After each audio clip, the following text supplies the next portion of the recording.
Hey, good evening and welcome everyone to the second week of the Serenity Gaming League. I am Gaspump, joined here by wonderful co-caster Milo, and we have an absolutely outstanding match for you today. It's Tejn Esports versus Ungdomsskole, something or other. I'm having a real difficult time pronouncing that name, but here we are. I'm looking forward to the games tonight, and man, how about you, Milo? How are you doing today? Oh, I'm doing amazing. Let me just give you a little hand. It's Helsingør Ungdomsskole versus Tejn Esport. Yes. I'm having an amazing day, and I'm gonna have an even better day hearing you trying to pronounce that all night.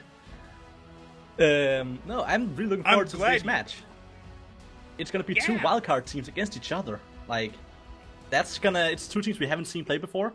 It's gonna be amazing. Division 2. We've only seen one match from Division 2 so far, so it's going to be really good to see some action down here as well.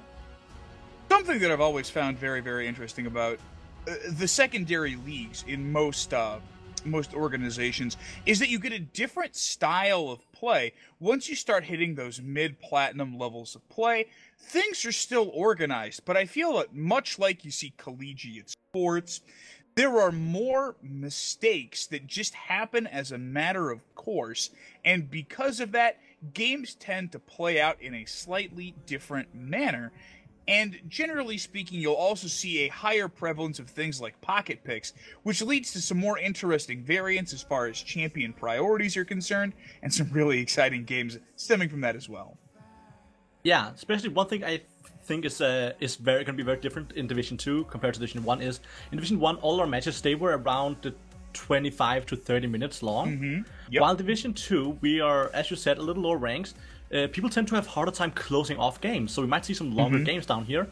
And that means we might be seeing completely different meta. In Division 1, the meta is around the mid-game. We might have to see some late-game meta down here, as it'll just be what's going to help you close off those games. I would not be surprised if we saw some game carry options coming out here in the minor league, things that are really looking to, rather than have a higher mechanical burden and look to win lane, like stuff like a Lucian pick, for example. I think that we may see stuff like, longer range AD carries Tristana, maybe a Caitlyn for the zone control. I'm curious to see what Tejn and Helsingør have to offer here today for the games. Talking about some picks to maybe look out for here, both teams have a pretty strong lineup of players, and one of the things that I did notice is that if we're looking at the support pools between AW and Noise, and I don't actually know, there are a couple of major overlapping champions. Alistair going to be towards the top of that list. Yeah, definitely. Both of them like playing these very tanky supports, which is going to be so amazing to see, I think, because if we get to see these tank sports into each other, again, also the AD carries have overlapping with the very scaling hyper carries. I think we're just gonna see some smashing bot lanes. We're just gonna go at it. But yeah, definitely there's, especially like everywhere, there's a lot of overlapping. If we look at the top lane as well, both of them play the Jax. We actually can't see much about the pro mid lane player. There's not much he has to show us on his account. It's mainly the Jax, to be honest, so it's gonna be interesting to see if he's gonna get banned or if they're gonna leave him open. I think that we may need to take a step back here and evaluate the fact that pro mid lane player is playing top. Yeah, man. Like, man, you know about TSM. They don't go all mid lane. But that's the team, man, not the player. No, but yeah, I don't know, maybe he just likes confusing people. Maybe that takes tactics to win. It's gonna just be Jace, Zed, and Jax top. Easy. You think so? You think that's gonna work? You don't think it's gonna be the mages, maybe? Nah. Who even plays mages top besides Lissandra? I don't know. Swain? I guess? I feel like Swain top hasn't been a thing for quite a while. Or if we go even further back, we also have had the Heimerdinger top. Heimerdinger's a bot lane pick now. Come on, get with the times, buddy. And he'll be in jungle soon. He'll be everywhere. It's Jungle Heimerdinger. Yeah, exactly. Totally ubiquitous. What kind of timeline do we live in where a top of a European team drew a Heimerdinger guaranteed ban every single game, and then would win with it if you didn't. Yeah, well, welcome to League. Everything can happen. That's some of the amazing things about League, though. Everything can happen, and I think we're going to see the same in Division 2. I think it's going to be because some of the teams has a big difference between their mechanical skills, between their ranks. I think we're going to see some of the teams just throwing a Hail Mary and like throw everything at the wall and see what sticks. And that might be the Heimerdinger top again. Who knows? So I do think we're going to see some more unconventional picks. As Riot would put it, what is meta?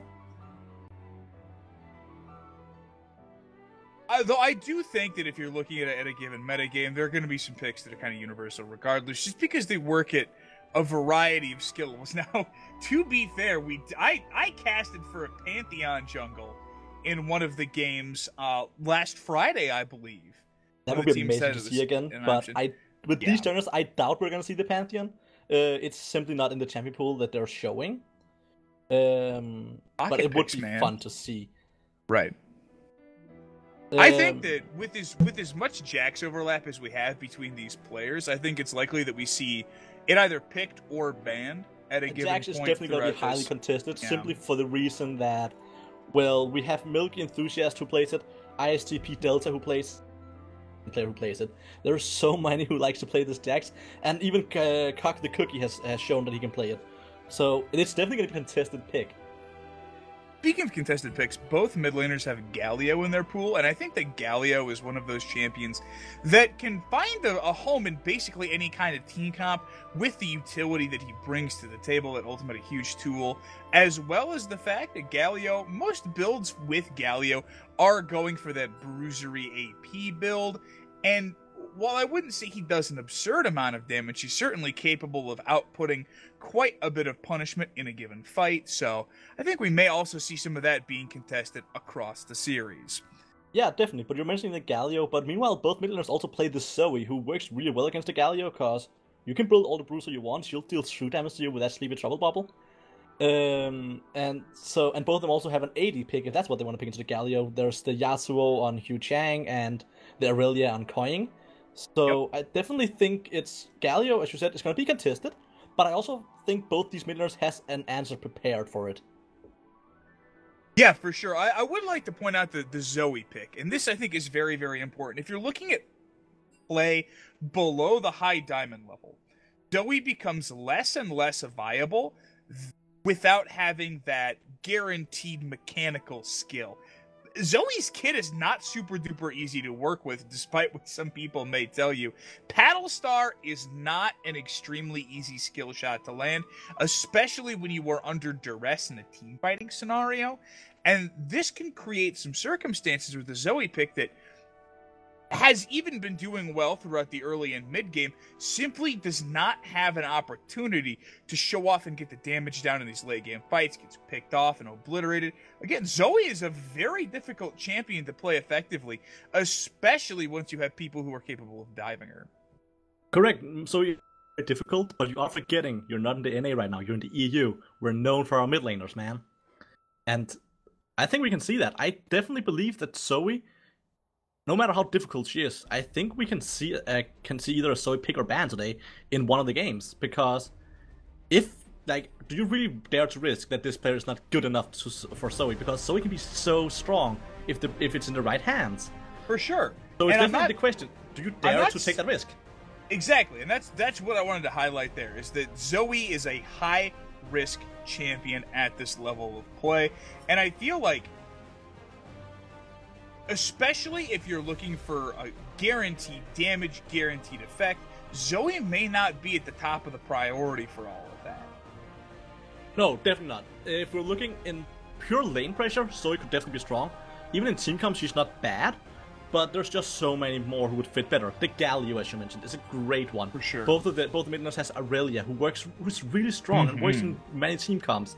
There's the Akali on Koying, there's the Yasuo on Chang. Like, there's so many better picks in team comp wise that Zoe might not see some play.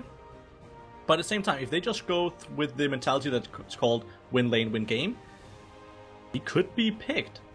But I do actually want to put some focus on the junglers, because we have to remember, Mid lane, people say it's a 1v1 lane. It's really not. It's a 2v2 lane. Everyone knows that. And the junglers are definitely gonna have a huge impact. There's just the fact that Cock the Cookie actually doesn't play that much jungle, according to his OPGG at least. He's played a lot of the Warwick, so definitely Warwick is one we're gonna see probably banned. Else he's actually played Twitch and Poppy, but he's played them as the jungle or as the AD carry and a top laner.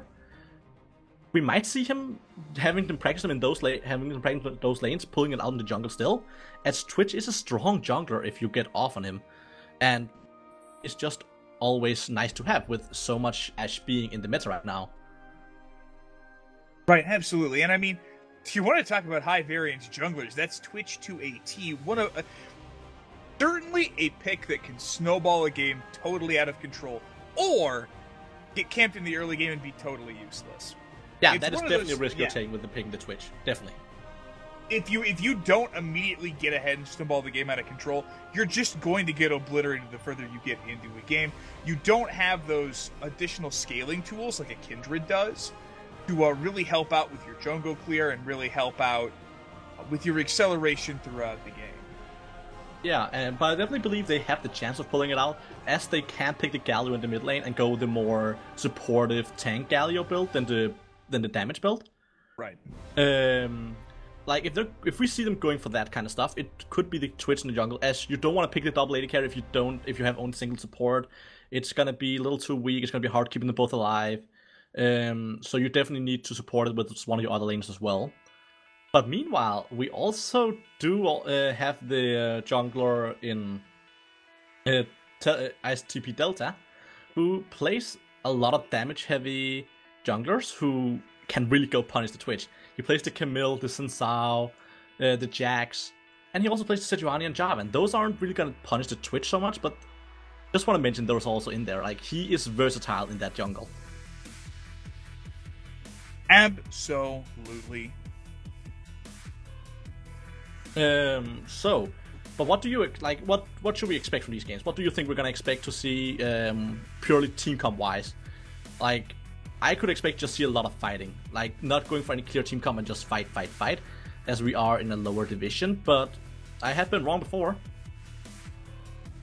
I think that we're probably going to be seeing a couple of team fighting compositions, or we running a bulldozer comp, something that I think is very effective. You can get a Sivir pick in the AD carry slot, is just having a run them down team comp where you have 3 or 4 people who just want to get on the enemy's face as fast as possible, and Sivir's on the hunt enabling that. Something like an Alistar Sivir, I think, very, very strong bot lane duo at the current moment. That Spell Shield, a great tool for helping to survive that lane phase. Definitely, and I think it's going to be really interesting, because both of these teams has a lot to show. It is a little scary for pro mid lane player and Cock the Cookie, as I mentioned, from what we can see at least. It's very...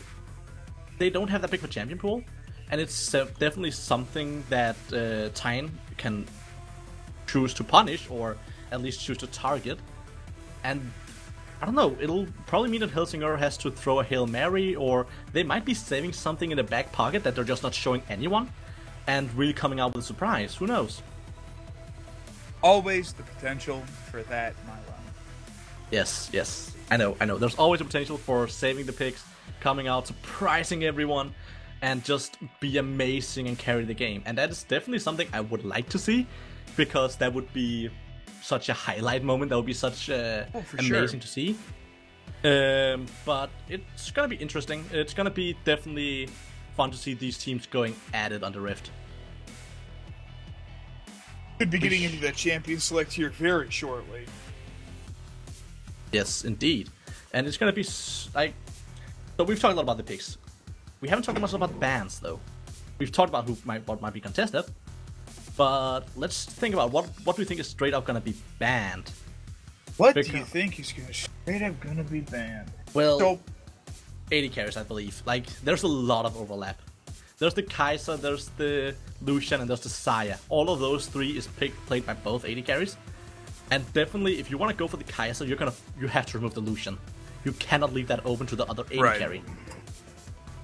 I just feel like I don't think Kai'Sa's a bad champion by any stretch of the imagination right now, but I feel like there are some very established ways of dealing with her in lane and then into the mid game, so that if a team has really got their thinking caps on, they can just they can let the Kai'Sa through, and then totally counterpick it with things that aren't just the Lucian.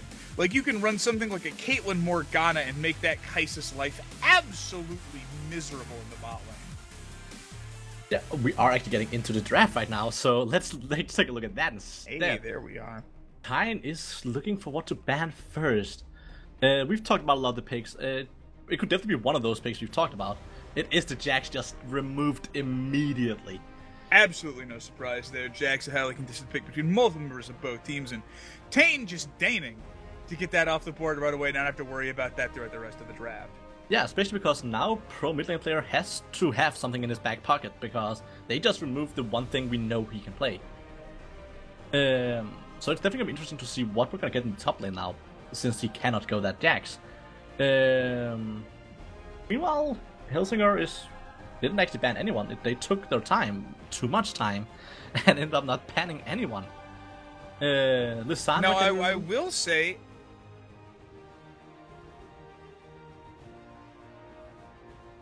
okay. So we're just getting told there were some mistakes on the pro draft. So we might have to redo it, as we can see that Helsingør is having some problems with it right now. But Tejn has any issues? Oh, but Tejn has shown us 2 of their bans now. So let's talk a little about those. Tejn is continuing to show their bans. But yeah, let's talk about those. Jax and Lissandra getting removed.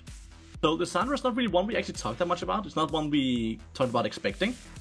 But it makes sense. Lissandra has been a very contested pick. Lissandra is a very strong laner. She can be flexed between the top lane and the mid lane. And yeah, she just gives you so much control. That Frozen Tomb is such a great ability for locking down some important member on the back line. And yeah, so there's definitely a lot about removing her. Like, she is... Especially if you know the other team can play her, because... Well, first of all, she's not really that bad to play. Like, she's not that hard to play at all. And I'm actually seeing... On the stream, we're having a different top laner than what we've been told, as far as I can see. Apparently there's TSM Clover in the top lane. So that might change some stuff for us. Yeah, that's certainly a thing. Alright, I don't know what's going on with the... Alright, looks like the Pro Draft is going to be restarted here in just a few minutes. Pro Draft having some problems. Never happened before. Who knows about Pro Draft problems? What is that? Okay, so apparently it's Clover in the top lane instead of... Well... instead of Milky Enthusiast. Okay, or Pro mid lane player. So, let's talk about Clover then, because he has some different ones to play. He also plays a Jax, so that is still there. Fair's fair. But he also plays stuff like the Aurelia, so that could be fixed between the top lane and the mid lane. He likes to play like the fighty top laners, like Darius. But he can also go the tank. He's shown before he plays Malphite with the team. So there's definitely some more variety in that lane than we could expect. Yeah, so it's gonna be interesting. And Darius, the Pro Draft is still going as far as I can see. And Darius and Kane are the 2 picks coming through from hell. I think we are gonna end up restarting it anyways, but they are continuing to show picks for some reason, which I don't know. That's their thing. All right, looks like we will get that restarted here. So yeah, we are getting a new Pro Draft. There was some issues. Let's hope it's not gonna happen again. But it's Pro Draft. We'll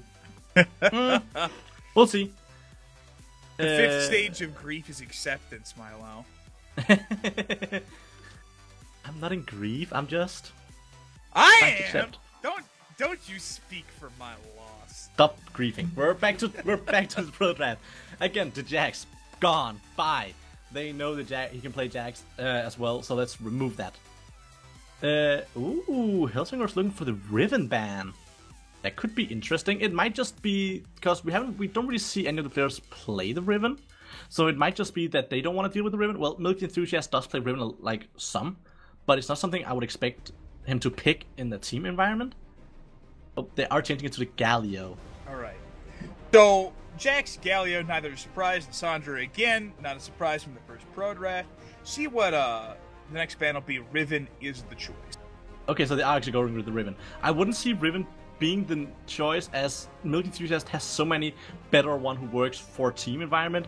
He can play the Scion, the Kled, the Aatrox. Like, he has better team environment champions. But I guess if they just want to remove one they can't deal with themselves, then that's fair enough. Irelia as well. Look at all those fighters getting taken off the board. That's Jax, Irelia, and River Sword Girl. Irelia does make sense. TSM Clover can play her. Meanwhile, in the mid lane, she can be picked as well. She's a flex pick. You just them. Because if they pick her, well, Tejn won't really know what to go for. Like, I'll be playing against Irelia top, Irelia mid. So it makes sense to just not have to take those decisions. Can take Irelia in the AD carry slot as well. I've seen it done successfully. And Helsingør's removing to LeBlanc as the last one. Well, it makes sense. LeBlanc is a strong mage. She's more of an assassin at this point. But she's a strong mid laner. You don't want to deal with her, especially if you don't feel too comfortable. Milo, if it builds AP, it's a mage, right? Right. And Lucian is getting picked up. So we talked about him. Lucian's a strong pick, and we did definitely say that he would either get banned or picked. And here we see him. Hey! Just like you said, the Warwick going to get picked up for Helsingør's jungle. And that's, again, not any surprise whatsoever, but I think it's important to talk about what Warwick is really looking to do for his team as a champion. Yeah, definitely. So he is a champion who is... He's a champion who can give down a lot of lockdown. That makes him very strong. He's a champion who can deal if most people try and come and fight him in his jungle. And he works really well for pick comps. The Thresh works with that as well. Morgana and Camille picked up. They're kind of trying to counter this pick comp with Camille, with Morgana. They're trying to go their own. Like, it seems like they're going their own kind of pick comp at the same time as they're countering a pick comp. It would work, definitely. I think the Camille definitely adds a fighting edge to that composition, especially in the early game. The hook shot and then the follow-up damage with very, very strong tools in those level 3 and level 4 ganks. Same thing with Warwick. Warwick is a character who's going to put in a lot of hurt if he makes the right counter gank, gets that fear in, and is able to really put the pain down onto a given target. We're seeing another Yasuo. We got him yesterday, and we're getting him again today. Yasuo. Like, he's a champion we don't see often, but he's showing up in this winter. And I did talk a short thing a little about him. I did talk about against the Galio. They're choosing to blind pick him, which is going to be interesting, as he is not a champion who's hard to counter, but they are trying to remove those champions who are strong against him, like the Cassiopeia. Well, Tejn is removing the Malphite. They're still trying to hit this top laner with, like, so he has to go on something that he doesn't feel comfortable in. The real answer is to pick Trundle mid against the Yasuo. Yeah, Trundle mid, yes. Kale, my mate, man, Kale. Yeah, dude, just Kale mid. I haven't seen that in a hot minute. Exactly, let's get it back. They're also removing the Swain. The Swain is a strong top laner, so they're just trying to figure out, like, who's gonna get this top lane prio. And it definitely seems like both these teams want that top lane prio. So we're probably gonna see Helsingør pick up their AD carry now and saving the top lane prio for last pick. Which would make sense, as you already know their AD carry, you already know their bot lane, you already know their jungler, so picking up the AD carry now is not Kai'Sa, that is a very sketchy choice. So they're picking Kai'Sa into Lucian Morgana. Yeah. They're not going for a fight lane. They are going to say, Kai'Sa, you farm up, Thresh, go do your thing, and in the mid to late game, we're gonna take you. But we are seeing, at least from the side of Helsingør, what I talked about. They want to scale. They're going for the scaling instead of the mid game that we see in Division 1. They're going for more of the scaling Helsingør right now into the late game. Gragas and the Aatrox is getting picked up. All right, so is it's that gonna be. I think it's gonna be Camille top lane, Gragas jungle, Aatrox mid. And they can flex between the Aatrox and the Camille, to be honest. Like, both of them would work. I actually think that you never would ever pick Camille mid because Caps she doesn't have enough no structures to hook shot to. That's the issue there. That's all I'm saying. Caps did it. If Caps can do it, anyone can do it. It's still like I agree. I'm just talking with you. I agree. Aatrox is probably the stronger pick for mid lane against the Yasuo. Problem with Aatrox, it's gonna be really difficult to hit those sweet spots onto a Yasuo. That is why I think the Camille, the way she can do it at least, is she's gonna just draw the fight down towards either down or up towards the river, because there she has that walls to play around with. So I think it's definitely something they can flex the way they want. So it's gonna be interesting to see how they're gonna do that. But the Darius in the top lane, so he is one who plays Darius a lot. He knows his Darius, so I'm definitely looking forward to see if he knows how to play it into, well, either the Camille or the Aatrox. I think that Darius is a great choice into, if it's the Camille, I think it's a great choice. Really, I don't think that there's a single person you could go up against this Darius who's going to have an easy time with their lane. All three of those picks, and there, I suppose there's a chance that Gragas goes top as well. But I think it's very likely that we see the Camille in that slot as a fighter. And we've seen Camille top historically, especially in kind of a solo queue environment, because of all the walls to hook shot to, the safety that you get from that, and the incredibly strong gank assist coming through. Yeah, definitely. Like, you are not mistaken. Like, you're not wrong about this at all. But I would say it's all up to the individual players. Do you feel comfortable in the Camille mid because she can be strong in the mid lane? Or do you feel comfortable about playing Aatrox into the Yasuo? Because your fighting is not bad, but if you can't hit those sweet spots, it's definitely a much tougher fight for you. And, well, we definitely know that Darius is going top and the Yasuo is going mid, so there's no question there. But with the Warwick, you can also get a lot of assistance onto that mid lane, which is definitely a reason why you would go the Camille top, as you said. Because of the lack of walls to jump around to. Meanwhile, the Gragas, like, I really want to get back to this Gragas pick because I think it's an interesting one. Purely for the fact that, well, Gragas is strong, but are you really gonna get the hits onto, well, get your hits onto any of these on the enemy team? Warwick is not really gonna care too much about it. Like, and Thresh is just very simple one to hit. Yasuo can wind wall everything you got, basically, besides your body slam. And, well, Kai'Sa, she has that amazing move boost. And again, I think they're going to put Darius in a split pushing position, though. I don't think they're going to go team fighting with Darius, as he will be able to fight a lot of them. We are seeing the picks coming down right now. So it's looking like it will be a Gragas top with the way the picks are locked in here. There was always a chance that was going to happen, and I like Camille in the jungle quite a bit, of course. I think Gragas is still, of the people that you could put against this Darius top, I don't know if Gragas is... Oh, man. Because none of these matchups are what I would consider favorable against the Darius. I would have won... I'm not saying... Okay. I know I'm not the coach, I know I'm not the one playing, but I would definitely have set Gragas mid then against the Yasuo and Aatrox top. I don't feel like the Gragas into Darius is fairly favorable for you. The big thing that Gragas gets is sustain from his abilities and the ability to also safely farm the wave with his Q. I think a big thing is that when you're playing as Aatrox, you don't have very many tools to meaningfully deal with Darius's chip damage without also fighting him, which is what Darius also wants to do. So it's going to be one of these things where... Another thing that's worth mentioning is that Milk Enthusiast Body Slam, also a great tool for getting at a sketchy situation. I feel like Tejn just did this to throw us off a lot, to be honest. They just did this to throw us off, to annoy us, because they know we're casting, definitely. Mission accomplished! But let's talk a little about this bot lane again. We kind of was fast about it, but, like, they chose to pick the Kai'Sa into the Lucian. Is this just them being overly confident? Or is this them trying something out? Or is this just them not knowing that that's an unfavorable matchup, maybe? So, at this level of play, I would always say that it does come down to skill and execution, but Lucian and Morgana into a Kai'Sa Thresh is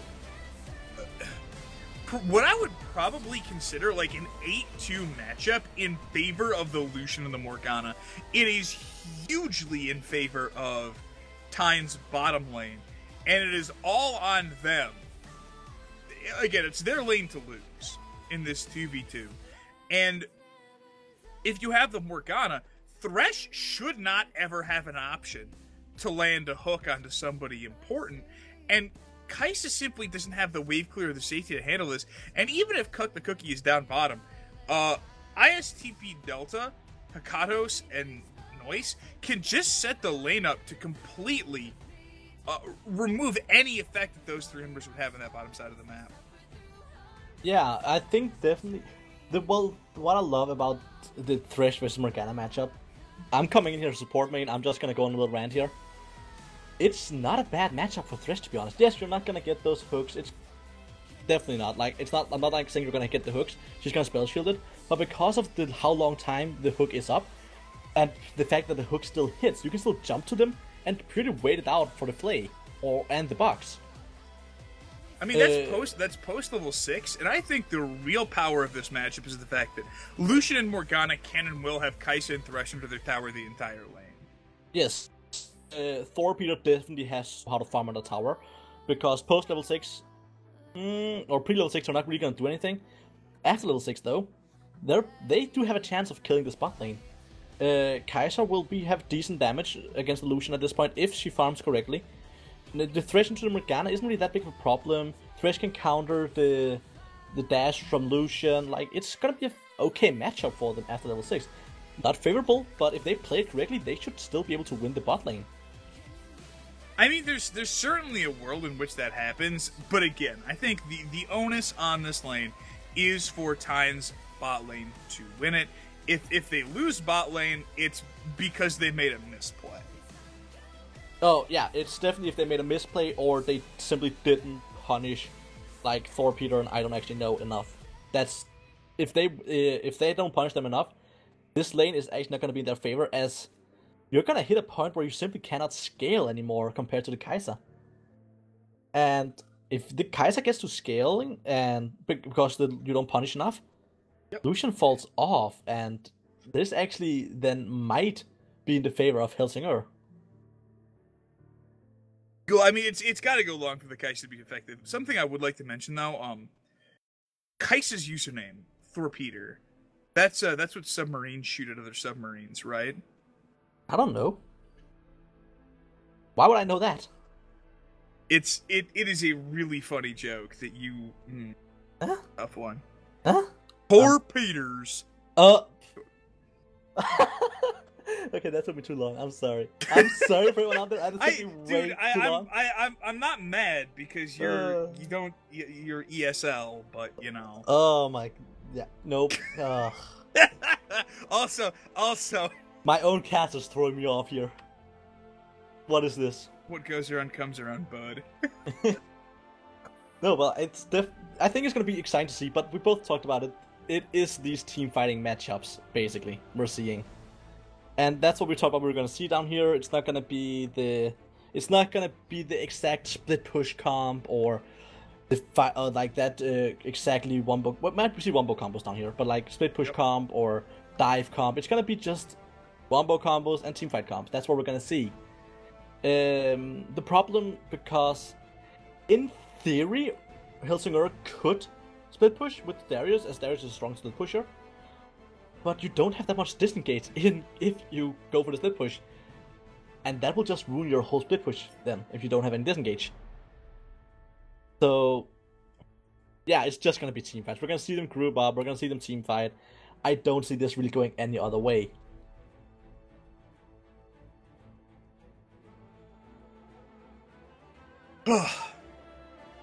Tired there, buddy? Yeah, absolutely. I just agree with you completely. I have nothing else to add to that statement.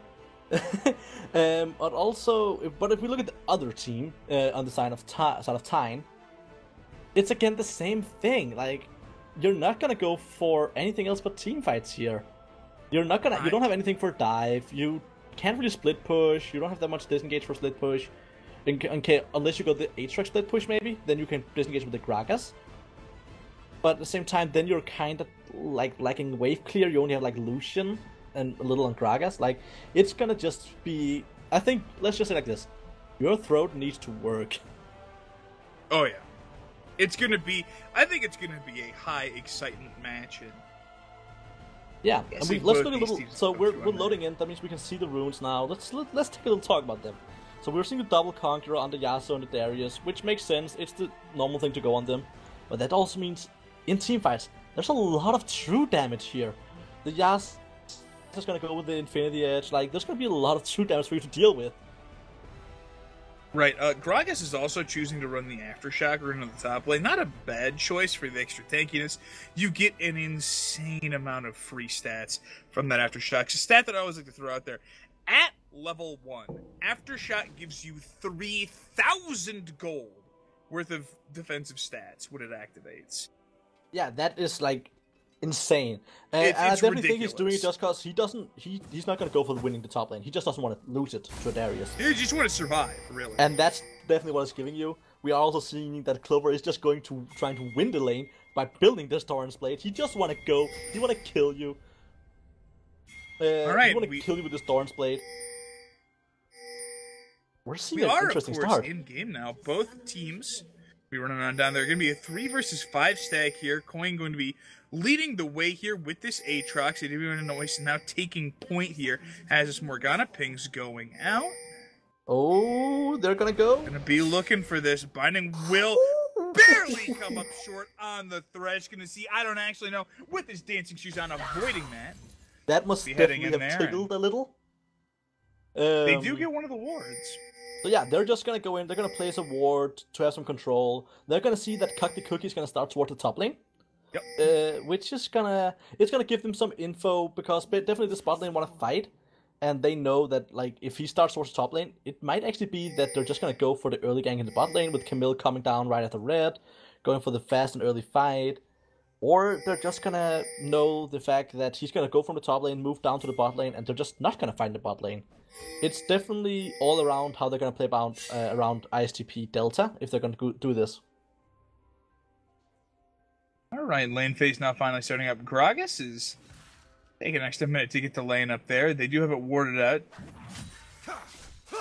ISTP Delta, of course. Gonna see that mirrored red buff start between these two junglers. And it's happening, what I'm saying. Camille is moving towards the bot lane right after getting that red. They are gonna go for that, try and go for that early gank, as they know Cock the Cookie's in the top lane. He's not gonna be able to deal with this. Right, and Camille is posting up down bottom. The real question is, can the hook shot land, and how much will they be able to get out of this? Part of me says you gotta land the binding for this to happen. The binding will go wide, get the stun onto the Thresh, but able to escape without having to burn the summoner. That was what I was afraid of with that gank attempt. If you're not pushed up, shoved up, really in position for that, another binding going wide for AW and Moist there. It's going to be really difficult to lock down that gank. Now, if the binding lands, that's going to be a dead character, or at least a flash or two blown. Maybe even get that heal out of Torpedo. So this does mean we are committing to the horizontal jungling instead of the vertical. As we're seeing that now Delta is moving into the red side's blue buff, and the other side, Cock the Cookie is moving into the blue side's blue buff. They're just committing to this horizontal jungling instead, it says a lot, because when you're running this kind of jungling, it means that basically blue side, or this Tejn in this coincidence, is having the prio in the bot lane. They're having the prio around the Drake. Meanwhile, the Ungdomsskole is having a prio in the top lane. They're hanging around this, eventually to spawn Rift Herald, and it makes sense for both of these teams to have the priors where they do. You want to get this Darius strong and ahead. Gragas is not the worst to do that on.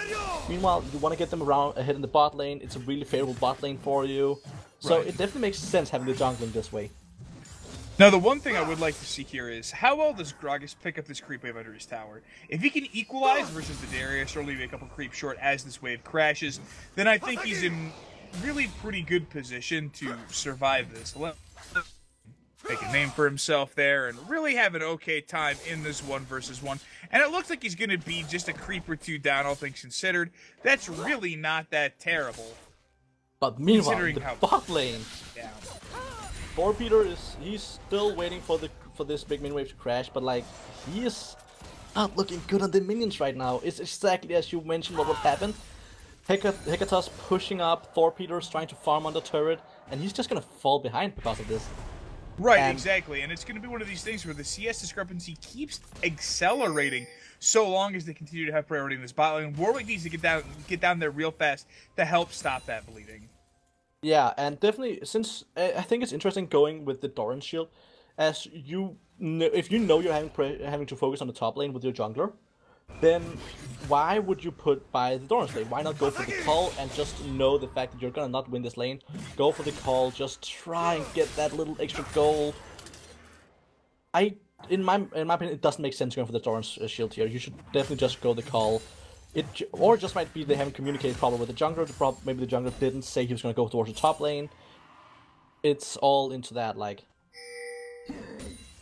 Devil's advocate on that one. I think Cull is a great item, but it's going to be something that Repeater wants to pick up once he goes back for the first time, rather than before he tries when he's coming to lane. Because again, the Cull is a great item, but it gives virtually no combat stats for the lane phase and makes Repeater a very attractive target. Whereas the Doran shield does give those defensive stats, makes him a less attractive all-in candidate for that 2v2 of the Morgana and the Lucian.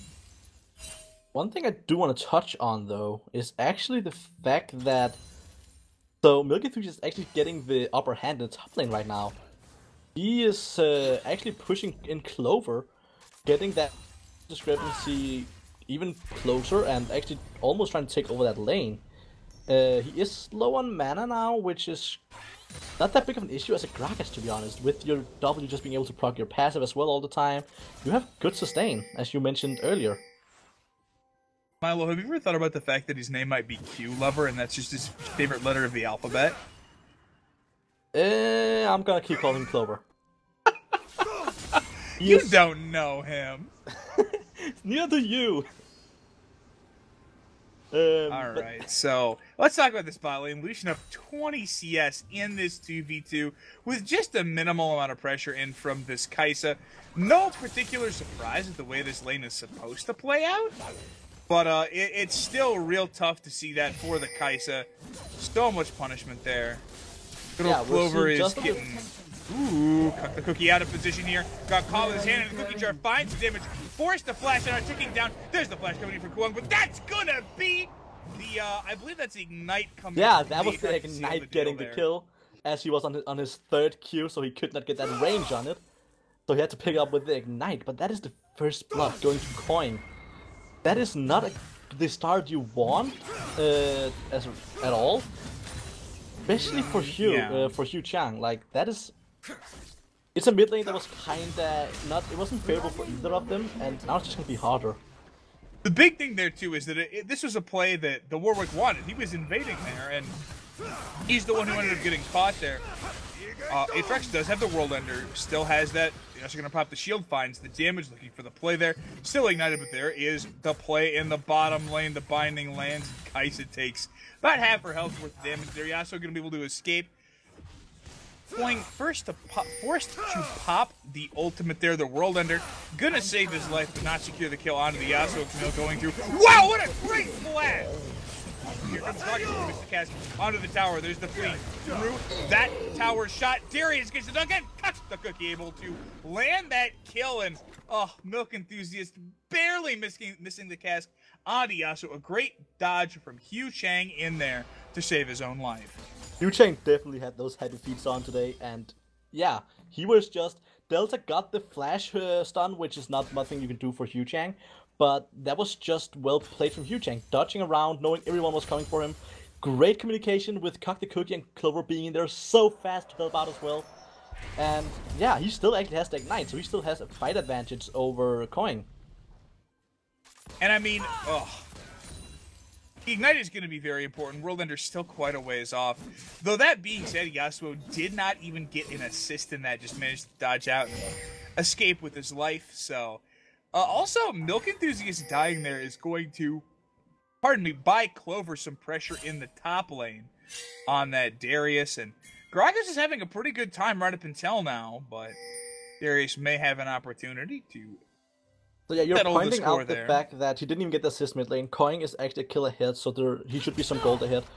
But Hugh Chang actually did the right thing. He bought full shoes right away, which means Coin is gonna have such an insanely hard time hitting those sweet spots onto Chang. And if you don't hit those sweet spots against a Yasuo who also has the Ignite over you right now, and has a Conqueror, you're not gonna win that fight, especially when your World Ender is down. Well, both the Ignite and the World Ender are going to be coming back up in just another minute or so from the side of the Aatrox from Coin. We are seeing I think that it's... Look at it. They're actually still around 504 or 500, 600 gold ahead on the side of Tejn, just off of that gold lead in with the first blood and the minion discrepancy in bot lane. He's about 40 minutes ahead already, and Thorpeter's actually backed off, so Hector's getting even further ahead. That's actually all of the gold advantage on the Lucian right now. Hasn't even bought an item, though will be going back to base finally with that recall, and I would not doubt to see... that's going to be most of a completed Blade of the Rune King. There gets the recurve and that Cutlass. Yu Chang taking quite a lot of punches. Pull back, finds the damage there. Aatrox has the Ignite. Yu Chang, no chance to survive. Takes it at there and Coin. Now up 2-0 against Yu Chang, the mid laner from Yeah, say it. From those guys. Say it. No, the red team. Say it. Say, the people out there want to hear you say it. Come on. It's Helsingør. Yes, that's the one. Oh, the Cookie taking quite a lot of punishment there under the tower, but is going to get out, courtesy of that damage reduction on the roar. So yeah, so it looks like I was wrong. I said that Hugh Chang would have a great advantage in mid lane with those boots, but Coin's just showing him he doesn't care about that boot advantage. He is the better player, and he will kill you the second his ignite is back up, and he did it. So that's definitely the mid lane now for Hugh Chang is gonna be way more difficult. Already the Youmuu's Ghost Blade getting picked up by Coin. That is gonna be so much damage with the move speed, even to keep up with Hugh Chang as well, as he's also gotten the full boots already. Look, man, the Spooky Spirit Sword is a great first purchase on the Aatrox in the mid lane. Gives you the usually increased move speed, which is huge, but also the damage and the armor penetration. Especially against the target who's not going to be building any armor like the Yasuo, and is still quite a ways off of that Phantom Dancer, will allow Coin to just shred through that mid laner. Yeah, so Tejn is definitely looking at an advantage right now. They're already over 1k gold ahead, which is, we're 12 minutes in game, so that's a great start for them. Here comes Camille looking for the stun, not going to find it. Does have the ultimate that they're looking for the play. Onto Chang, dodging out and around. Will land the tornado onto one, but not going to be enough. Coin picking up another kill. Now 3-0 on a killing spree, courtesy of ISTP Delta on the gank. So yeah, I thought that Delta would go to set up the bot lane. Apparently the bot lane doesn't need. They're just like, we're just gonna show it on farm. We're actually 50 minutes ahead now. We moved from 40 to 50.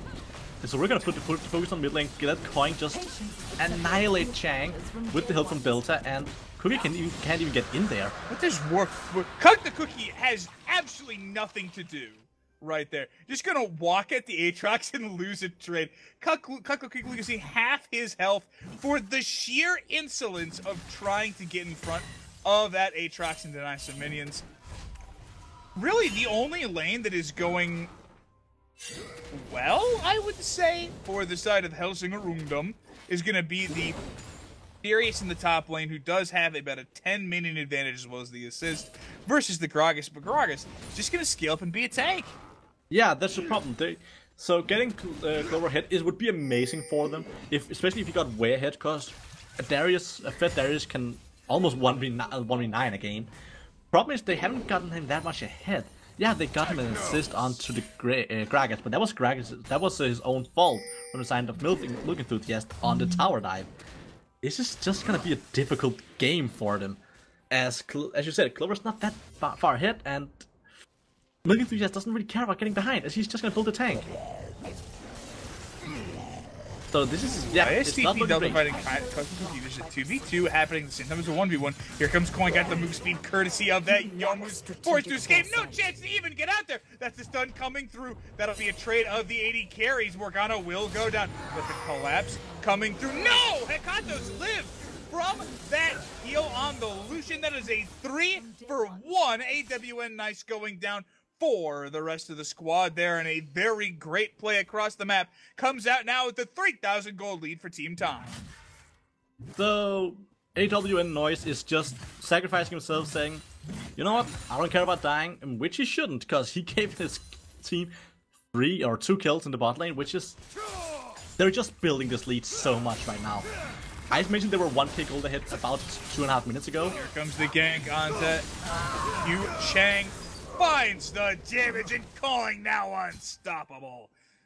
Let me change that. About 3 minutes ago, I mentioned they were 1k gold ahead. They're 3.5k gold ahead now. Within 3 minutes, they built up their gold lead even more. And they're just gonna keep on capitalizing on this, it seems like. Cock the Cookie just gonna get repeated on here. Atrax has the world undertaking the tower. There's the sun coming down. Camille did pick up that aggro. That'll be the kill. But going able to get the tower for his trouble. Mid lane tower soon to fall. And a bit of an unfortunate trade tank there, but Coing's still the recipient of that. Now with a fully maxed out 1,000 gold bounty on this Atrax. Gonna clean up the mid lane farm, pardon. And man, everything just coming up Tejn this match. Definitely. As you mentioned, it's a little unfortunate. They didn't really tower aggro, like, juggle it correctly, as Coin could have tanked it with the World Ender, but they still ended up getting that kill and, in result, getting a tower. So, of course, could have been more effective, but it really did work out for them, and they got a lot out of this. Coin stepped out of tower aggro just long enough to send ISTP Delta straight up the river. And it was just one of and things, like, clearly didn't intend for that to happen. It was just an unfortunate circumstance. Oh, that's the root onto the Thresh, taking so much damage. Hekato's able to close it out with that Lightbringer. Atrax coming in, wants to fight. Here comes the Gragas, has the speed, looking for it. There's the cask into the wall. Is going to find the Elden Milk Enthusiast, but the last hit, pardon me, the second hit of those Atrax blades going to be enough, and forcing Cock the Cookie to defend defensively for, I believe, the 3rd time this game. Cock the Cookie has not used his ult aggressively yet. And, Atrax could be caught now. Infernal Chains pulling him back. Clover drops so low. Doesn't quite have enough to get out, and Coin now legendary. 8-1-0 on this Atrax. He's absolutely enormous. And the chances of Helsingør coming back into this game shrink minute by minute. So I mentioned that we were gonna get longer games in Division 2 because teams are worse at closing out the games. Right now, Tejn is proving wrong. They are not only getting the kills early and fast, they're also getting the sieging so fast. They got 2 mid lane towers already, 1 bot lane tower, and they're also going for the Herald now. They're just sieging away. I had no idea Arctic Ops Gragas had that recall animation. Ooh, they're looking for the smite play. Oh no. Warwick, buddy. Warwick, buddy. I guess all we can say is Cock the Cookie might have... he got limited time of vision from that ward, as it doesn't give vision that long with the vision ward being in there. And I guess he just kind of panicked and just chose to do it immediately. I can't really say what happened. That's just unfortunate. ISTP all chat. Thanks for the assist, buddy. Alright, Clover already dropped down. Coing is just annihilating this Darius. Watch him tick down courtesy of that ignite. Get another kill picked up. 9-0-1. Thresh gonna land that hook into the spell shielded Morgana. And we're just seeing everything building up more and more and more for Tejn. The kills are building up in mid lane. He's still only around 10 to 20 minutes ahead. Top lane, he's actually behind the minions, but he's getting the assist. He's doing a lot for his team. Pegasus, 2 kills ahead, and a lot of minions.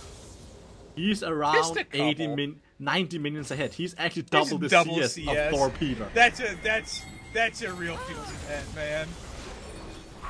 Just smile. Even just I want to point this smile out. through the pain, Torpedo. I just want to point out, even AWN noise is double CS ahead of I don't actually know. Oh. Just want to point it out. It's not a lot, but it's double. That's how you had to go there. That's how you put out insult to facts, man. injury. So it sounds big when I say double.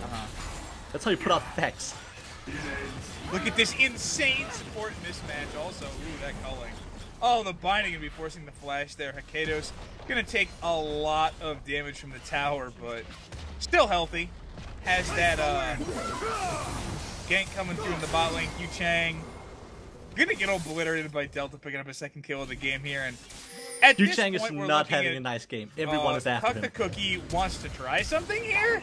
It was a nice thought, but that's his fourth defensive ultimate of the game, and Are we ever gonna see Cut the Cookie hit a person with it? goodness gracious. That is the question. I hope so for his. That is the question. No, that, but like, yeah, it's a difficult my game for heart goes Helsingør. out Like, to him. he has to use these defensively because it's a difficult game. There's not really much he can do. And yeah, Yu Chang is just not having a good game. They're just hammering away at him. And this is looking really grim for Helsingør.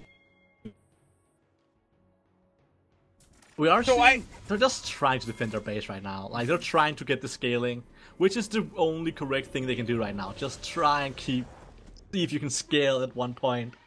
Maybe we both get to full items at one point in this game, and then we can do something. Okay. So there is actually one way that I think that Helsingør can come back into this game, and it's still a long shot. But when you're down about 10,000 gold, you've got like one thing you can do here. I don't actually know. It's just going to get run down like an animal by the Morgana. And the rest of the team's coming. Aatrox is here, looking for his 10th kill of the game. Gonna find Is he gonna get it? He is gonna get it. Wow. Yeah. Coin is just a monster. So here's the thing, is that Baron is up. It is a 5 versus 4 in favor of the side of Tejn. Warwick is not on that level. So really the only way they can take this is if they manage to get a Baron steal and only sacrifice the Warwick for it. But yeah. Warwick doesn't have his ult. There's no flash, no flash. There's no way to get over the pit. That's a very clean secure from Tejn. They're going to be looking for a fight afterwards. Looking for the Darius. Finds the punishment onto 2. Lucian going to be able to gun down that Kai'Sa, looking for the Warwick next. It's Yasuo on the side of the fight, only finding one with that ultimate. Will go down immediately. And that's the delayed ace coming through. I don't actually know. The only member of his team alive currently after that respawn. And with the Baron empowered creeps, it's going to be Tejn crashing down the mid lane. So this is going to be so... I don't actually know cannot hold this alone. He has no wave here. He's a support. Torpedo won't be able to hold it as well. Like, they're going to lose at least one Nexus tower, I believe. If not the whole game right now. I think they just straight up end the game here. I think they can just fight them under the Nexus towers. I don't know think about you are Aatrox right. The World Ender is not up though. Just want to point that out. Hook landing. There's the play. No World Ender available. Darius gets the dunk, but it's traded one supports, looking for the fight afterwards. That damage is insane. Gonna find another that's going legendary again. Gonna get ignited, running down. Lucian able to clean that up, but it's the ignite from the Aatrox that takes it eventually. Another tower gonna fall there. Lucian shoot him on the Nexus platform itself, and a second tower gonna fall. It's only Yu Chang left, but it won't even matter as the Nexus gets ground down by the remaining members of Tejn, and they pick up the first game in the series. Yeah, so Tejn just showed how dominant a team they can be. And Helsingør definitely has to see what they can change up now, because that was brutal for them. They have to rethink, they have to get new strategies, like they have to do something, because what they were trying here clearly did not work. Milo, I feel like this game was a done deal from the beginning because no man can escape from the ravages of time. Are you gonna do this the whole time? Absolutely, 100%. The whole time? Oh! I've been beaten in my own game. All right, so really, I think the biggest difference that game was Coin versus Yu Chang, and I would also say that Hekatos in the bottom lane showed why you don't pick Kai'Sa into Lucian and Morgana. Yeah, I think they're gonna have to. I definitely believe you're right when you say that this was decided in the actual draft, and I definitely believe that Helsingør has to rethink their draft. They saw how dominant these champions can be, and maybe they just want to go for more scaling champions and go for really safe lanes, and just not go for these fights, because a lot of this seems to happen because of the early game fights. Strong right now, you can't actually. Well, people can't just tout out you as late or early and easy as before. So they might just want to go for the more relaxed playstyle and see if they can scale more. After this tower buff came out some time ago now, I think that would be the right one, because Tejn just showed you don't mess with Tejn, and you don't try and fight them. Look, if I'm Helsingør right now, I look at, okay, what parts of the game were we successful at?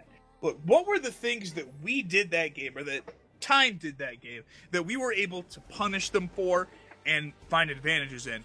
And what strikes to me is, Tejn made a number of plays that I would consider questionable if the gold was closer.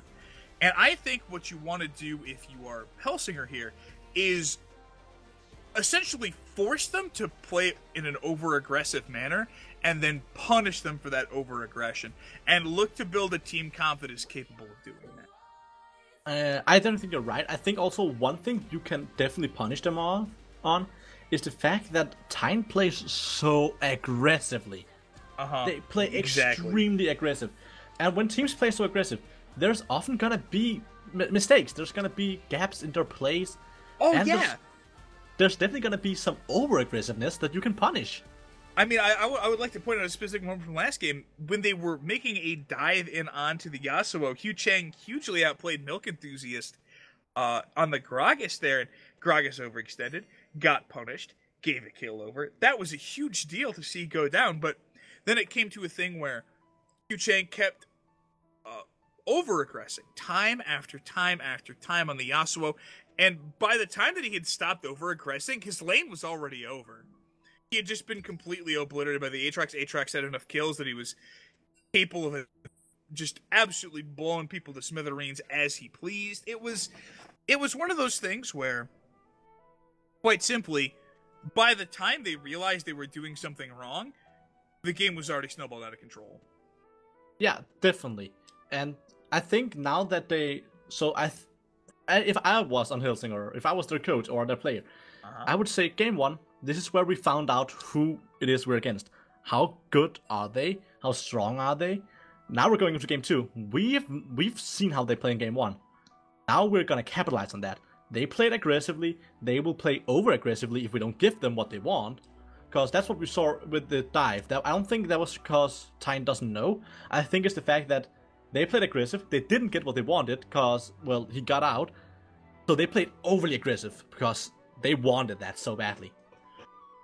So if you play back, don't give them what they want, they will start making mistakes, it seems like.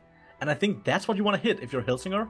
Meanwhile, if you're Tejn, well, you want to make a repeat of what you did last game. You want to play aggressive, you want to look for the great opportunities of getting down these lanes. And they might just go for the same playstyle. Win lane, win game. We'll see if things go to plan here. But there's definitely, I still think there needs to be some rethinking the drafting.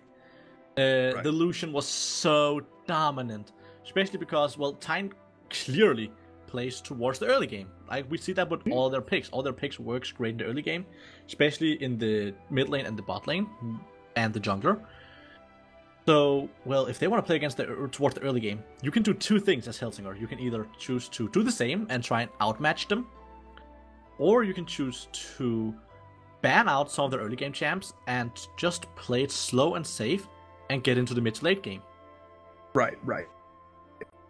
With that being said, I mean, this is a very early game-centric meta, and I think any team that's looking to pick champs for late is already facing an uphill battle, doubly so if you're against a team that is very proficient with those early game characters. So we'll see how Tejn looks to go into the second game, and if Helsingør can adapt, try to overcome that in the second game. Yeah, I definitely think if you want to go for the scaling, you have to pick an early game jungler. Because you cannot just give up scale. You cannot just do scaling everywhere, because you will get run over in the early game, no matter what. You want to pick scaling laners, and then then you want to go towards the what's it called? Then you want to go towards the mid early game with the jungler, get those scaling laners a little ahead, or at least make sure they don't lose so hard, as we saw Thor Peter did versus Hecatos in the bot lane. And then just, get out there. Yep, so we should be getting into the champion select here very, very soon. Got the teams lined up, raring to go here for the second match. Yeah, it's definitely... I don't think we're going to see too big differences in the match, to be honest. As I think both of these teams feel fairly sure in their own playstyle. I just think we're going to see that Helsingør needs to think about their playstyle a little more. Maybe it needs to be more awake. Maybe that was a problem. Maybe they just weren't awake. It's late. People are getting tired, Well, in Europe it is. Dude, it's like 1 in the afternoon. Not here, man. It's almost 8. Yeah, as if there's any place in the world except for America. Hello? Of course.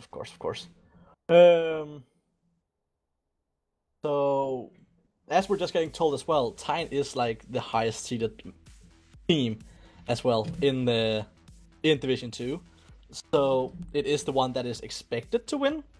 That's just why, well, for example, first of all, as Helsingør, you basically have nothing to lose here. You're not expected to win. You're the underdog here. You have nothing to lose by trying some stuff out. And, well, getting an upset against the number 1 seed will just be a great story and like something really amazing. So Helsingør has nothing to lose, and Tejn has basically everything to lose.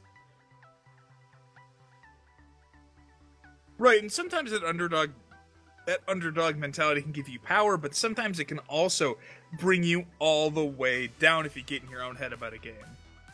Yeah, definitely. You don't want to, as Helsingør, you don't want to sit there and think, oh, damn, these players are better than us. We might just give up, or, oh, this rank difference, I cannot win my lane. Like, you have to go into this confidently.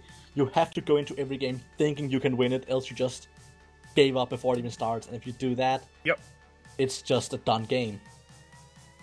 We are getting to the ban now, though. Hey. So we're seeing Helsingør, they're taking their time thinking about the first ban. Could it be the Aatrox, the Lucian, like some of these power picks they had problems with before? Or are they gonna go with the same bans as game 1? Are we just gonna see stuff like the Galio and the Riven? Yeah! Again?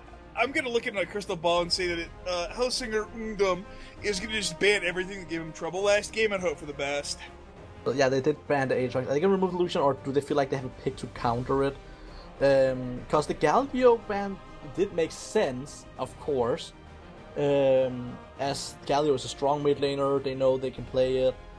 The Jax ban again coming out. Tejn is probably not going to change too much. I think they feel like they hit them hard with their bans. The Galio ban is coming out again. Tejn is not changing anything with the Lissandra ban once again. Don't have to. They literally, the onus is on Helsingør. I feel like I need a crystal ball myself here, man. Alright, what are you seeing with your scrying orb? With my scrying orb. I think I'm seeing the Riven again. Oh, I think, okay, they haven't called the Camille. Okay, the Camille did give them some issues, so it makes sense. I feel like them leaving Lucian open might mean they're going for it themselves. They have the first pick. They could just go for the first pick Lucian. And Tejn could know that, try and ban it, or they could just ban the same thing in the Irelia as they did last time.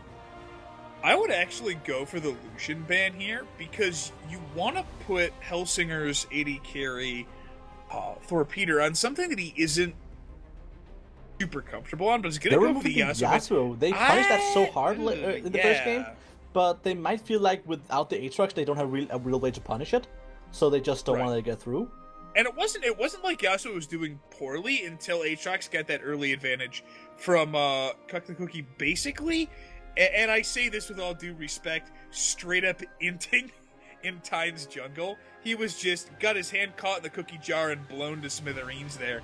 And that kill was able to accelerate Aatrox ahead. And it was one of those things where when you're looking to time an invade out, you need to have accurate information on the enemy team's back timings or positionings, and he disrespected that and got punished for it. Now it's Braum going to be the choice in the bot lane. It makes sense picking up Braum. Yep. Like, they first picked the Lucian, so Tejn want to remove the Lucian-Braum combo. It's a strong combo, it always has been. They're picking up the Elise, which is... It's a fair jungler. If you don't want to go the Gragas as the AP jungler, you can go the Elise. She still has the damage. She's not really that much of a frontliner. And it's not really one you see that much anymore, to be honest. She's way down in terms of priority. I'd put her at, like, maybe low... I'm not even sure if I could call her a tier 2 jungler. She's like tier 3 in terms of priority. I think she's in top of the tier 3 list, to be honest. Right, exactly. Like it's one of those things where it's surprising that she's been picked up, but it's not like, wow, why would you ever do that? No, exactly. Helsingør's picking up one of the strongest supports there is right now. He is in the top of the tier list. Alistar is such a strong support. With the tower, first of all, with the dive potential ultimate, with the full-on CC kit, like every one of the builds besides his ultimate has CC, and what does the ultimate do? It breaks CC, like such a strong kit he has. But Braum is I think a smart choice into this Alistar, and especially because it denies the opportunity for Helsingør and Ungdom to pick that up for their own bot lane. Ezreal going to be the choice with Braum as well. This is a significantly weaker 2v2 than in the last game, though a significantly safer one for this particular matchup. Helsingør has definitely gone with a very much aggressive one. They're going for a kill lane, while Tejn has been... They've gone for a passive bot lane. They're scaling really well with the Ezreal, and the Ezreal, the Braum, they're not really going to be that scared of dying, especially not when you see the Kha'Zix getting picked up in the jungle. He's not that... He's not a CC-heavy jungler, so he's not going to be that scary for you. Unless he finds missing their ban. Unless he sees you by himself. Now, I wonder if that's a pro-draft UI issue. It is not. I can tell you exactly what is going on. If you don't get the ban within the last second, you will just not get it. You have to lock it in within the last second. Just pro-draft things. And so, but LeBlanc, they're removing the Darius. They knew he played the Darius a lot. He showed in the last game that the Darius is not unfamiliar for him. And he actually played it well. He had some problems in the top lane. Well, not in the top lane, but in the game due to junglers and stuff. But he did play it well. And they're just removing the LeBlanc and the Riven as they removed in the first draft phase, in the first game. Still champions they're scared of. Still champions they know these mid laners and top laners can play. It's going to be interesting to see, though, what is Tejn going to go for with this comp. They have a fairly fine bot lane. It can farm. It's a strong scaling comp so far. Are they going to go for some early game oriented? Doesn't look like it. They're going for the Sion. Sion. Well, I wouldn't say Sion's necessarily a late game champion because that Soul Furnace picks up stacks very, very quickly and gives. He's very mid game oriented. So many free hit points. Malphite looking like it will be the choice against that. I think that man, LP Malphite mid lane, please. No, but it's probably just the Malphite into the Sion. As you said, Sion isn't really that late game. He stacks pretty fast. He's a very mid game oriented champion. The second he has his ultimate as well, he can start using that for roaming. And Malphite, well, the best he can do is for stopping this roam is try and ult in front of the Sion, which is really difficult to time correctly. Oh, wait. Oh no, that's gonna be a Rumble mid. It's either a Rumble mid or I'm right about the LP Malphite mid lane, and we've seen today, we cannot expect anything. We can sit here and think, and they will throw us off. So. Zoe gonna be the lock in there. So here's the thing. I like the Rumble pick because up until this point, my big question is, who on Helsingør is going to kill the Sion? Well, no one. Who needs to kill him? I mean, he's a massive grody CC train. If you don't, you have to deal with him. But I want to point out one thing, my good friend Gaspump. If you kill him, he'll just hit you as a dead person. But he's not going to be able to CC you as a dead person. That's the important. That is correct. But he will. Zoe They're promising that he still will. I suppose so. But no, that's definitely right. It probably is the. I would guess it's the AP Rumble mid. And the AP Rumble will probably build something like the Andres, and he'll build the Void Staff, and he will be able to deal with the Sion then. Also with the Zoe. So Zoe could have some real problems against this composition. Could be having to look out for those flash cooldowns because she is very, very vulnerable to a flash Alistar Pulverize or to Malphite just ulting in on her face if she's not quick enough. Now, worth mentioning, you can escape the that ultimate pop-up, you are very timely with your blink ultimate. Yes, correct. And, well, I want to first of all just get some props. I did predict the Zoe in the pre-show. But it's definitely going to be interesting to see that these teams are, like, they're trying out stuff, as we mentioned as well in the pre-show. They're doing stuff that we wouldn't normally expect, but we can make it work. Like, they can make it work. I'm still feeling like the Kazakhs is kind of off, in my opinion. You're not gonna get onto the Israel. He's gonna jump away from you. You're not gonna get. They didn't know the Zoe by this point, but like they're not really gonna get onto the Zoe. Or if you try, you'll just get sleepy. And at least you're not really gonna get onto her either, as she can easily hit the cocoon on you. I feel like the Kazakhs is kind of malplaced and doesn't really fit at all. I think that Kha'Zix is probably a better jungler than the Elise is, but I think that Elise does fit compositionally better with what Tejn is trying to do. And the big thing is that Kha'Zix has a pretty serious burden to outplay the members of Tejn, and with the way that Cuck the Cookie played in the last game, I'm not sure if I'd bet that he could do that. I don't know. It's gonna be interesting to see. But at the same time, I think Tejn has. They've definitely gone for a different comp. They're not going early game this time. I predicted they would go for the same. But well, I wouldn't say didn't. that. I wouldn't say they have a particularly late game comp either. I mean, Ezreal scales pretty well. They're focused on the mid game, basically. They're really looking to get that first major item spike right around the 15 to 18 minute mark, and then go to town there. So. They're a mid-game team who has the potential to scale into late as well. Yeah. But they're not an early comp as they were the first game. Well, Helsingør's going for way more early game this time. So it feels like Helsingør listened to what I said about their two options. They chose the first option about going to the early game, but Tejn listened as well and be like, well, we're just gonna change tactics then.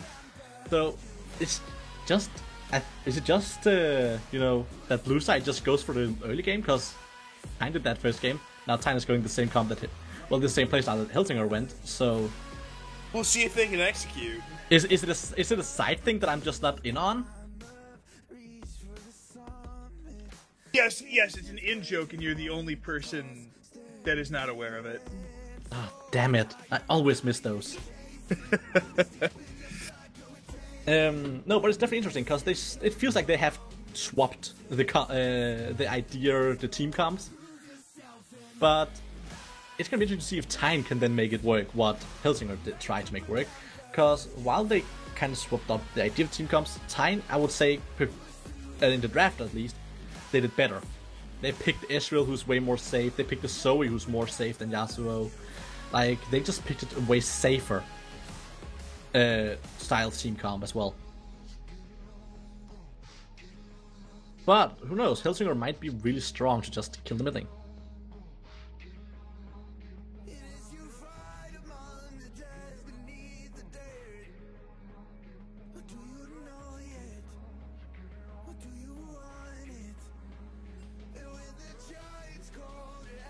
Okay, so we have just been informed that there were some issues with pro drafting.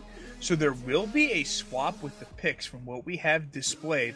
It looks like Zoe is going to be going over to Helsingør, and we will see Tejn picking up the Aurelia instead.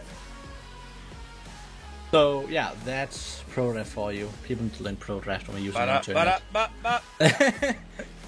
This tournament, okay, so if anyone out there is listening and you haven't used pro draft before and you're playing this tournament, we're using this the whole tournament. Go in there and practice pro draft right now. It's not that difficult. Just go in and practice it.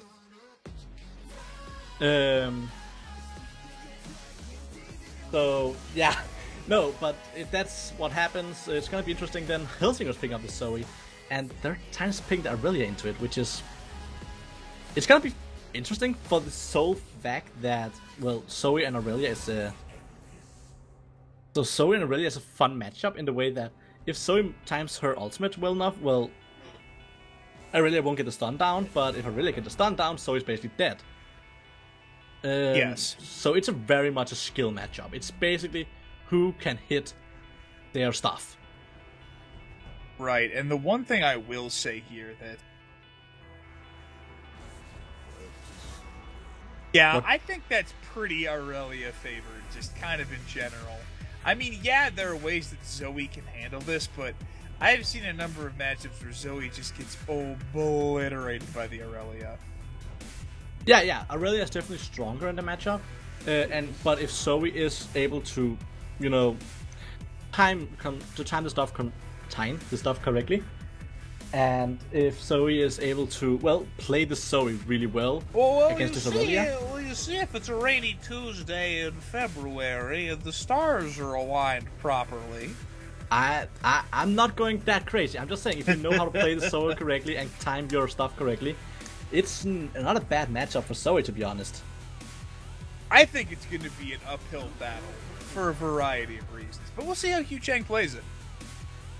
Well, yeah, as I mentioned earlier, and I will gladly mention again, the great thing about League is you can always be surprised about something.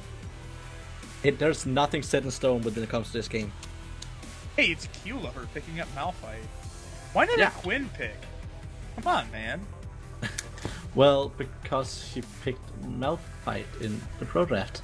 Boy, you could pick Quinn because it starts with his favorite letter. You don't know if it's Q-Lover or Clover. We're gonna have him in for an interview one day. We're gonna have him in for an interview one day just to answer that question. Hey, buddy, what does your username mean? No, but it's definitely so. Yeah, it is the Malphite that will pick. What do you mean? Okay, so we need to talk about this here. It's Milk Enthusiast, right? He's an enthusiast versus a Q Lover. Is a match made in heaven. Yes, that's why it's not Q Lover. Because what are you gonna do when they're not against Tejn then? Make a reference to the time they were against Tejn?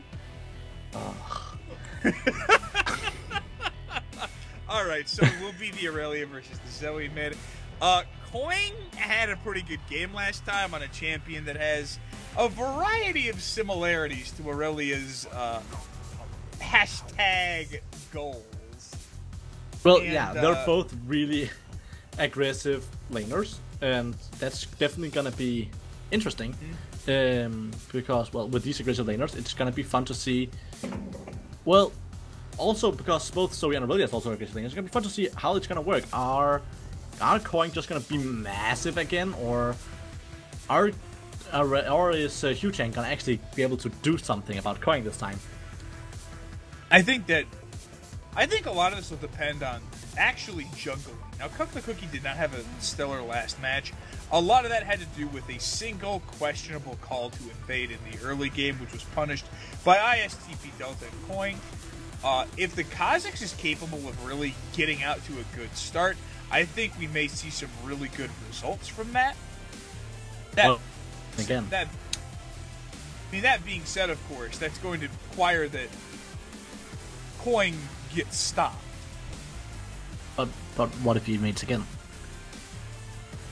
Me? What if Cook the Cookie invades again? Does he die for free again?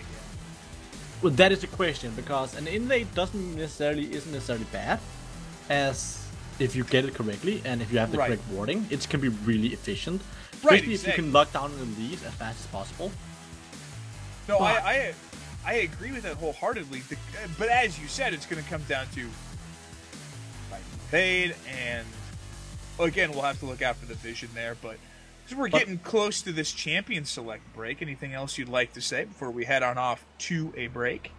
Well, last thing I want to point out is that Tejn is gonna, they are gonna fight back again, and they did pick this Aurelia, which is a fine addition for them for the early game. So I have no idea where this is gonna go. It's gonna be an amazing match, and stay tuned until we get in.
And we are in.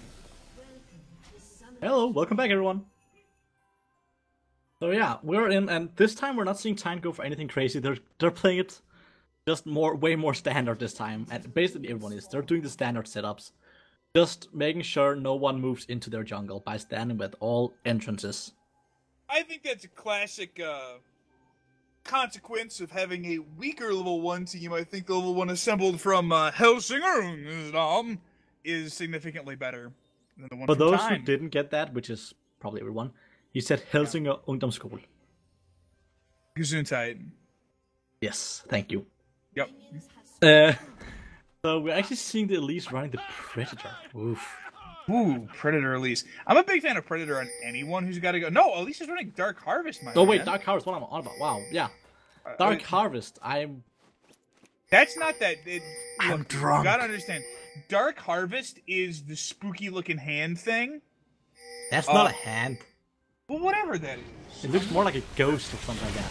Yeah, okay, it's a spooky ghost, but there are already multiple spooky ghosts in this game. Anyway, Predator is the howling t-shirt wolf head. Yes, I know. I don't know why I said... I think I just wanted to be Predator, you know? Just subconsciously. Yep.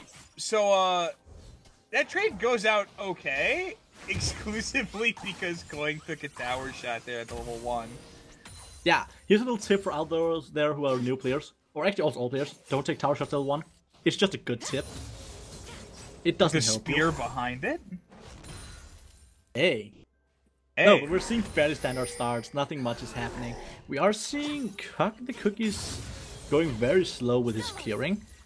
And, ISTP Delta notices this. And he actually is just going to take the Rift Scuttle, top Rift Scuttle really fast. And since he's actually moving out of the Pixel Brush vision, he could actually go and just steal the blue if he wanted to. Oh, but it is moving back into the Pixel Brush vision, and they know where he is. So they'll know if he's going for the blue. And he is just going to go for his own red. But that was actually a really good chance for him to just go for the blue there. Meanwhile, the Cookie is really wasting his time. Thinking there still was the blue up from ISTP Delta and trying to go in for that. And he's Wow. Thought the Elise started blue. That is a big mistake in terms of early pathing. Kaz is going to sit pretty far behind here. If a little bit more information was garnered by both sides, I think that's a 3 buff for the Elise. Elise could go in and contest this blue buff. It looks like Delta is not going to go for it. Gonna go for the mid lane, looks like. Just getting ready to set up in there. Oh, and they're looking for the play. Sun lands under the Zoe, finding so much damage. Tejn, no chance to escape. First blood for Coin. And I am getting a feeling of deja vu right now.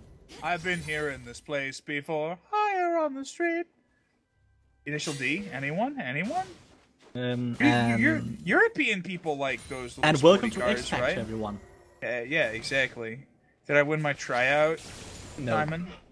Okay, that's not a particular surprise, of course, but it still hurts, man. All right, so first blood going over to Coin. That is huge for the Aurelia, of course, and in a matchup that I would consider already not super favorable. Oh, here's the engage from the Alistair, finding the damage there onto Hakados, looking for the flash in. Does find the stun, heal out, ignite down. They want to get into the ditch, but look at that Braum doing so much. They may want the turn. The heal still in there from the Lucian. And a great play from AWN Noise to stop the engage attempt onto the Ezreal, save his AD carry, and really ending up winning the trade overall. Yeah, there was an overall win of the trade. There's an issue with it though. You burned both the heal and the ignite, so you don't really have any fight summoners left in the bot lane. Meanwhile, Thorpe still have his heal. They're still ready for the fight. But I don't actually know. It doesn't have his flash anymore, so it's more scary with ganks now. Looking for the play in onto Hu Chang, is gonna miss that stun, but still Zoe loses half the health there in that fight. Big pickup for Coin. Not too much further off, so that ignite cooldown comes back after spending another minute and a half. We are seeing Tejn once again already building up the gold lead. Oh, they're looking for the play over the wall. That was very bold. Wow, look at that play. Not able to find the kill, but Hu Chang forced to flash defensively along with Coin. If that stun lands, Hu Chang is a dead man, but But the flash down against the Aurelia, things looking real tough in that 1-versus-1. Oh, they find it. The play is there. It got the cookie goes down. Coin now already 2 kills on the board. And things already going the way of Tejn. The 5.5-minute mark of this match. I am getting a real hard déjà vu. This time Cook the Cookie didn't even have to invade for them to do that. They just had to force back Chang and they could do that. And this is just a repeat of game 1 we're seeing right now. And they really have to start thinking on the side of Helsingør, how do we make sure this is not a repeat? Because it's really looking like it right now. I mean, I couldn't say one way or the other. The big thing, though, is you're already looking at a 2,500 goal lead of 6 minutes. Yeah, it is. It's rough. It is rough, especially when you are a team, especially against a team as Tejn, which are looking for the mid game. You get to go to that mid game so much earlier than Helsingør. You're just gonna be in a really bad place as Helsingør.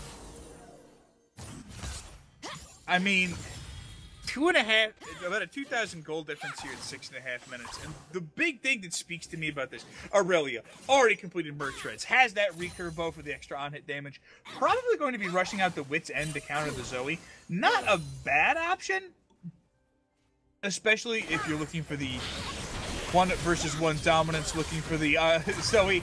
No chance to even get out. Finds the Ignite there and coin down a killing spree. This game soon to go completely out of control, and man, even with the power of that 2v2, the Alistair and the Lucian, Ezreal and Braum able to hold the line very, very easily here, and man, I'm very worried for Helsingør's chances heading into this mid-game. I'm feeling so bad for Hugh Chang, as they're doing it what they did to him game 1, they're doing to him again. They're just sitting on him and just punishing him for even just taking one step out of his tower. And there's nothing he can do right now. Like, he needs help from Cook the Cookie, but Cookie isn't strong enough to help right now either. Normally you go to prison if you do that to a 13-year-old girl. He's not 13-year-old though. He's 5,000-year-old spirit girl. Yes. Uncomfortable semantics, my man. Well, Alright, so then we do see that dragon. Very early dragon take. So it's an Infernal Drake, 3 kills, 3,500 gold. The different sign about the chop down. A second tower plating already in the top lane, 1-versus-1. And it's once again, Milk Enthusiast just seems to understand the top lane matchup better than Clover does. This is just, when you're picking an early game comp and this is happening to you in the early game, this would just feel so demoralizing for the Helsingør. And I gotta give them props for just keep trying and not giving up, and they're doing their best. But right, damn, is Tejn just flexing on them right now. Just the confidence on display from this Tejn team, very, very well earned, I think, after that game 1. And coming into game 2, I feel like they didn't really jump the gun on aggressiveness. They found some good opportunities, and things kind of going how I thought they might, given the way that last game shook out. Yeah, definitely. We talked about how they will go aggressive, and if you don't give it to them, they'll go overly aggressive, and they've shown the signs of that in this game. For example, we saw Delta flashing from Raptors into the turret range. So they do get a little over aggressive, they don't get the kills on the aggressiveness, but now they're getting the kills on the aggressiveness, so those small mistakes are starting to disappear now.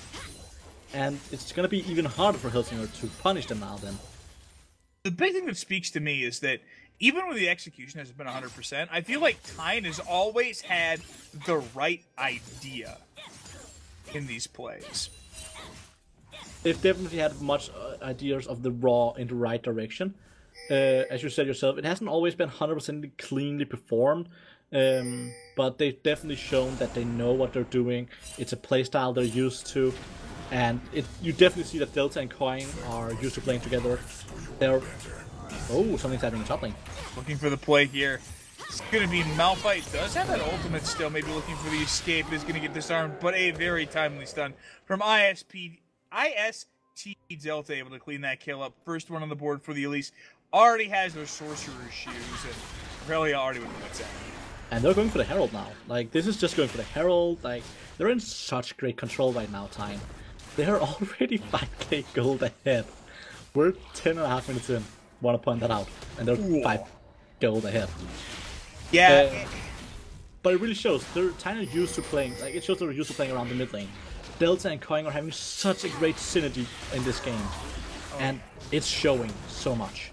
Something I'd like to mention as well, and this is not something we really touched on, but Milk Enthusiast was very, very dominant in the top lane this match. He just had answers to all of Malphite's positioning.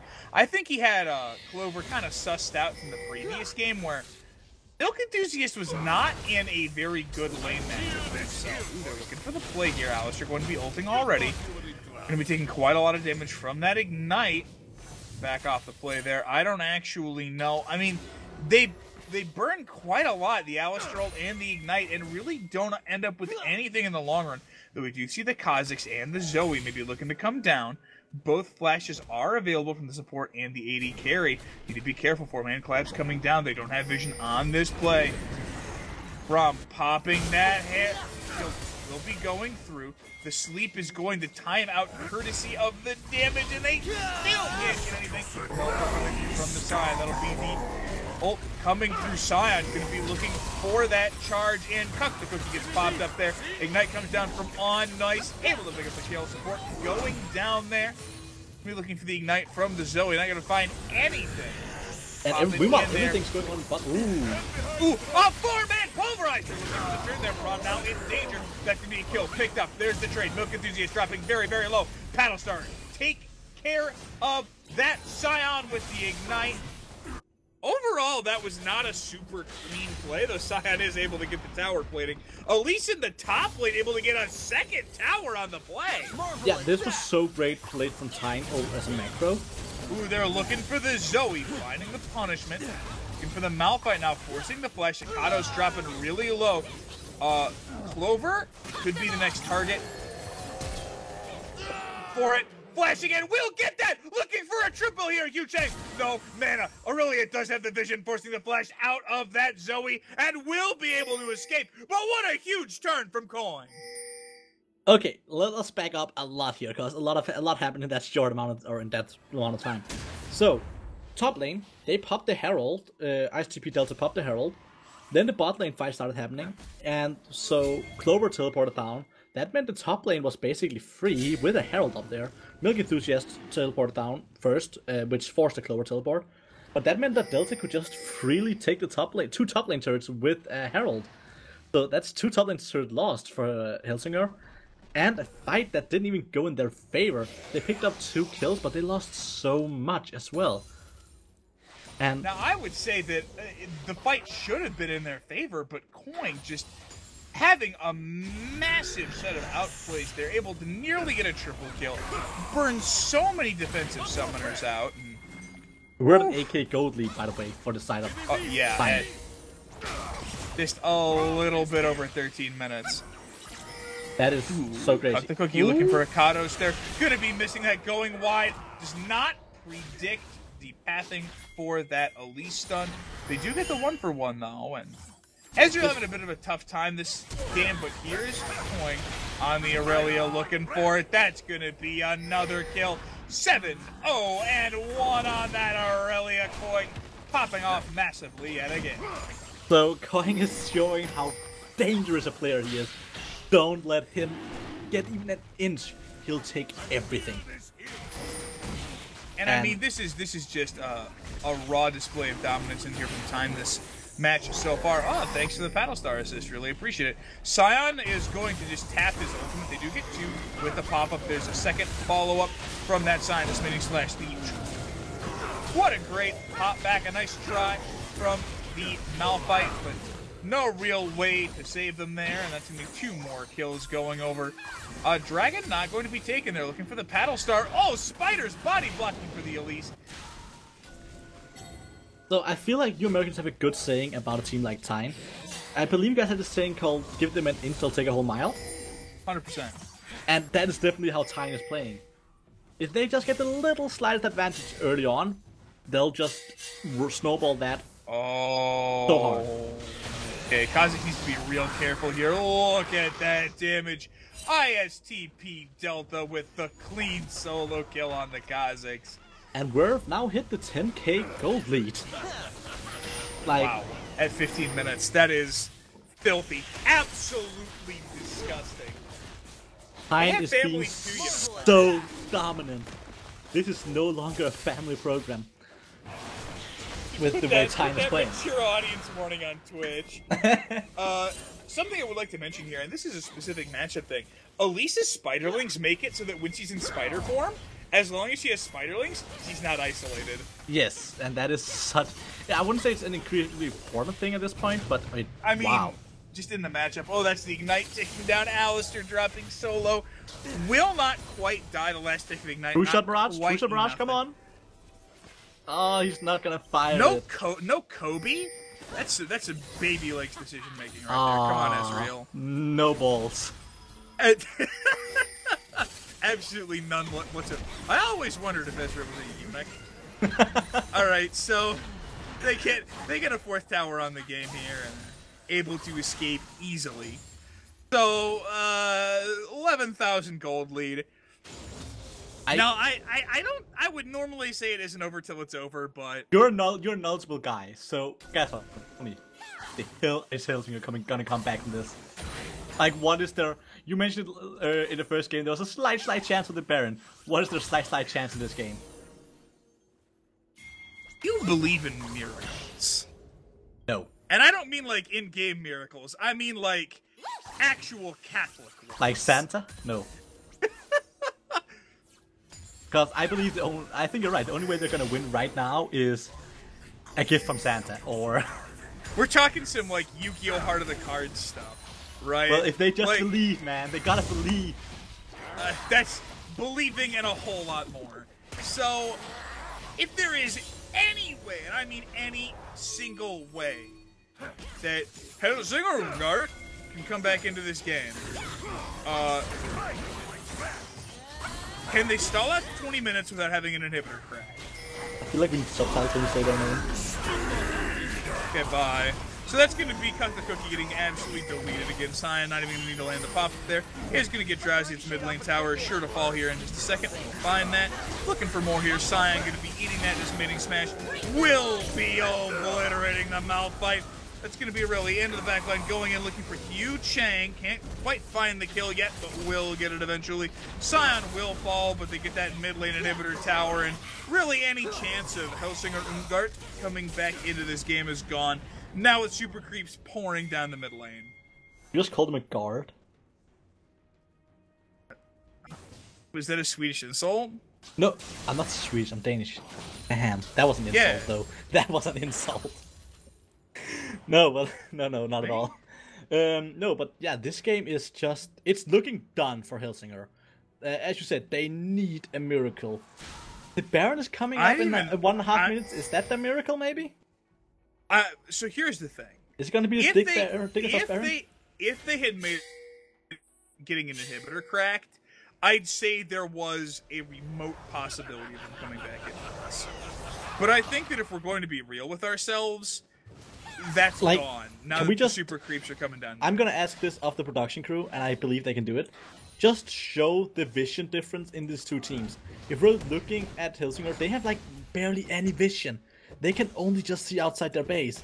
Meanwhile, barely that. Meanwhile, Tejn, they just now they're getting cleared, but they had vision all of Helsingør's jungle. Like they have so much control. To quote Sam Fisher from the first Splinter Cell game, it was lit up like a Dutch brothel. Fair enough. I haven't been to many of those, so I cannot say if you're correct.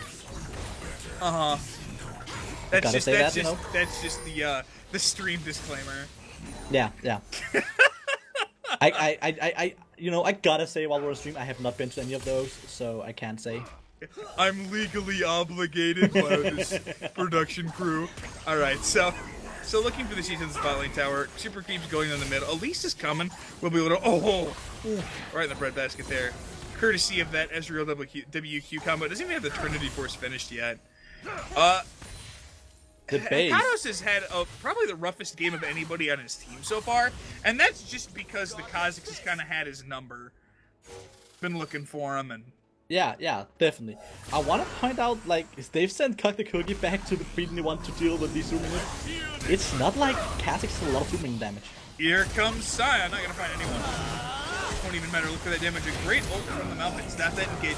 Finding it, gonna be getting the Ignite down in there. Elise able to close this up is that gonna be kill. the game. It's just the Kha'Zix left, but not for long. Alistair, the sole survivor. I don't actually know if he can do anything to stop this base. Won't be enough. The Nexus soon to fall. The Alistair popping ultimate, doing whatever he can to delay the play, but it simply cannot be enough. That'll be the kill going down finally. Oh, and bye-bye, to be perfect finally KDA. shut down. So yeah, that was brutal. I feel like we definitely do need a disclaimer on the VOD of this, at least, because that was just brutal. And yeah, well played for both teams. It's not like Helsingør played it badly; they just got outplayed. Disclaimer: no Europeans were actually harmed in the filming of these games. I was. You called me Swede. You called me a Swede. I was definitely harmed. Your feelings don't count. Oh, fair enough. No, but that was Dutch brutal. feelings. I think we're gonna get the links for some voting in the stream, or are they just gonna be only on the Discord? I hope we're gonna get them on the stream. We don't have any actually yet. There is one. Make sure to vote for your MVP. You can vote for one of each team. So, yeah. Where's the other one? There's the other one. Thank you. So yeah, make sure to vote for your MVP. Who do you think did best? We're not gonna try and influence you guys, because I think we all think the same. Or who knows? Well, that's some Borg stuff, dude. Join the collective. We all Borg. think What do you the mean, same man? things. There's no I. There's only we. The Borg are actually communists. Changed my mind. Who was the Irelia? The Irelia Who that was coined. The Irelia? Yeah, dude. Who was the Aatrox in Game 1? Who's that tall who absolutely the Irelia blew was out? coined. Yeah. And I feel so bad because Hu Cheng did not get to play League, basically. He did not get to play League this game. Well, he actually didn't do too bad in game number game 2. No, but game 2 he didn't do too bad, but all of early game he didn't really get to play League either. Yeah. They were sitting on him, and yeah, I feel bad for him because he come here to play League, and he doesn't. Like, Coin kind of just stuffed him in a locker in games 1 and 2. It was some, like, straight-up cyberbullying. Yeah, it was. Hanging him up on the what are you called? The thing you hang your jackets on. I don't know what they're called in English. Yeah, what's English, dude? Oh man, I hate you. All right, so looking at the MVP voting, it's actually pretty split as far as teams go. But it looks like Hu Cheng does end up taking it, and I think Coin gonna be getting the MVP vote for his own team. So yeah, I get it. I would say, okay, so I'm gonna give my $5,000 now because you guys have started voting. Delta did help Coin a lot, setting up a lot of stuff. I don't think we've given him enough love during these games, because he did help a lot. He set up a lot of stuff in the mid lane. He came in early. He punished the cookie for invading, and yeah, he really did a lot as well. Would you say that he cucked the cookie for invading? No, but you would. I just did. Exactly. All right. No, but I think we have some great games today. Absolutely, and let me tell you, it was nothing short of a joy to cast them with you, Milo. Right back at you. All vote to I don't actually know. So apparently, I don't actually know is getting some love in the chat, but he's not. None of the votes. He's not the winner of the MVP right now. That is Hu Cheng. I'll tell you, I absolutely voted for him because I think he played both of those games fairly well. Tough. It was tough to see. It was tough to see him get focused, of course, but you know, it sort of happens. To the It best of sort us. of happens. Indeed it does. But I don't think there's much more from this caster desk today. I think it's been some great games. So I guess I'll do some sellout before we finish. First of all, remember to tune in again tomorrow, same time, same place, where Gas Pump will be back for you guys. And he'll be alongside Karim, so you guys can expect a lot of puns tomorrow. It is gonna be Serenity Gaming Aries versus KMG All-Stars. Also remember, down under the stream, you can, if you're on Twitch, if you're on somewhere else, sorry, but if you're on Twitch, under the stream, you can go to our Discord and keep up with all the action there. You can go to our Twitter and follow that. We will try and keep it updated. That's not really my job, but I hope the one who has that job is keeping it updated. Go to the Facebook. You can also see the matches on our Facebook if you want to. We'll be streaming live. We are streaming live on Facebook as well. Or just go and follow up with the updates.